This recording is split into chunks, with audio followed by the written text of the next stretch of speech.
একবার খলিফা হযরত ওমর রাদিয়াল্লাহু তাআলা এর কাছে এক ব্যক্তি এসে নালিশ করলো, হে আমিরুল মুমিনিন, আমার প্রতিবেশী আমার প্রাচীরের কিছু অংশ ভেঙে ফেলেছে। খলিফা সাথে সাথে সেই প্রতিবেশীকে ডেকে পাঠালেন।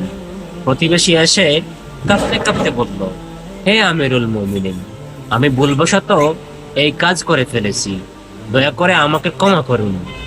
হযরত ওমর রাদিয়াল্লাহু তাআলা আনহু কিছুক্ষণ চুপ থেকে বললেন, তোমার ভুলের জন্য তুমি অনুতপ্ত, এটা ভালো, কিন্তু যার ক্ষতি হয়েছে তার ক্ষতিপূরণ তোমাকে অবশ্যই দিতে হবে।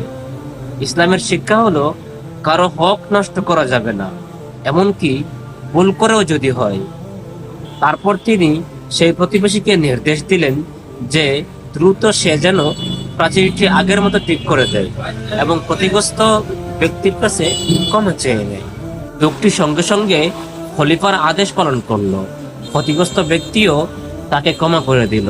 খলিফা হযরত ওমর রাদিয়াল্লাহু তাআলা আনহু তখন মুস্কি হেসে বললেন, মনে রেখো, আল্লাহর কাছে সবচেয়ে প্রিয় সেই ব্যক্তি যে নিজের ভুল স্বীকার করে এবং অন্যের অধিকারের প্রতি শ্রদ্ধাশীল থাকে।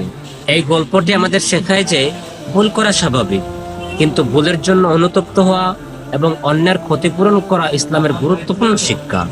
ন্যায় বিচার ও অন্যের অধিকার রক্ষা করা একজন মুমিনের কর্তব্য।